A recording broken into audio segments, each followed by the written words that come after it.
Our next story is from Alabama, the cotton state of America. It is planning to use a new method of execution soon, a method that will involve the use of nitrogen gas. Yes, Alabama is planning to put an inmate to death with nitrogen gas or through a process called nitrogen hypoxia. If carried out, this would be the first new method of execution since lethal injections were introduced back in 1982. Let's take you through what we know so far. What the process is, how it is implemented, the criticism against it, and who is the person being meted this punishment. To start with, what is nitrogen hypoxia? Well, it's a process which causes death by forcing the inmate to breathe pure nitrogen. This deprives him or her of oxygen that is needed to maintain basic bodily functions. The theory behind this is that the changing of the composition of air to 100% nitrogen causes a person to lose consciousness and then die from a lack of oxygen. Whom is Alabama using this process on? This man, Kenneth Eugene Smith, a 58-year-old murderer for hire. He was one of the two men convicted for the 1988 murder of a preacher's wife. According to prosecutors, Smith and one more man were each paid $1,000 to kill Elizabeth Sennett on behalf of her husband, who was deeply in debt and wanted to collect insurance money, so he got his wife killed. In 2022, Alabama tried to execute Smith by a lethal injection. He was even taken to the execution chamber, but the state called off the process because of technical issues. You see, the convict was strapped to the deathbed for nearly 4 hours, but escaped death.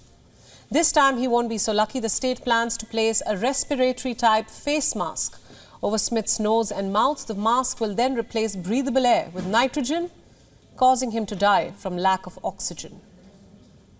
Has this process been used before? The answer is no. No American state has used nitrogen hypoxia to carry out a death sentence. However, there are 3 states which have authorized this practice. They're Oklahoma, Mississippi, and Alabama. Now, here's the thing. The death penalty has existed as a punishment for crimes since a millennia. But the first historically recorded death sentence occurred in the 16th century BC Egypt. This is when a wrongdoer and a member of nobility was accused of magic and ordered to take his own life. In the 14th century BC, the Hittite code prescribed the death penalty. In the 7th century BC, the draconian code of Athens made death the penalty for every crime committed. In the 5th century BC, the Roman law of 12 tables codified the death penalty. In all these cases, the death penalty was different for the nobility, freemen, and slaves. In fact, the Romans had a curious punishment for someone who murdered their parent. The condemned was submerged in water in a sack, which also contained a dog, a rooster, a viper, and an ape.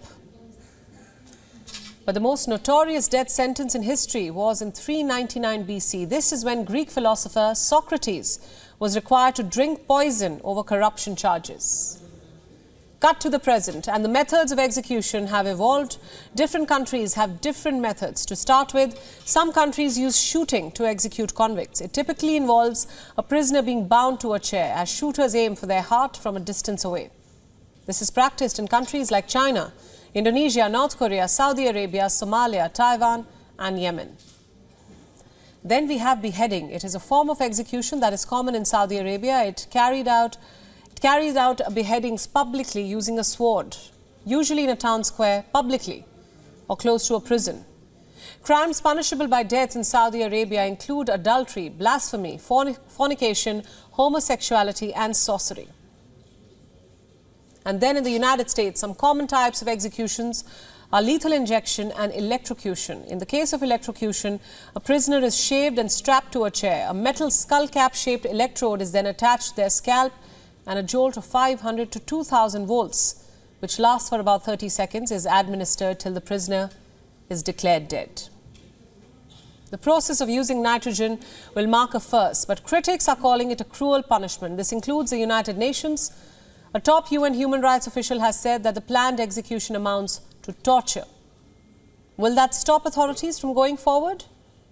Only time will tell. WION World is now available in your country. Download the app now and get all the news updates on the move.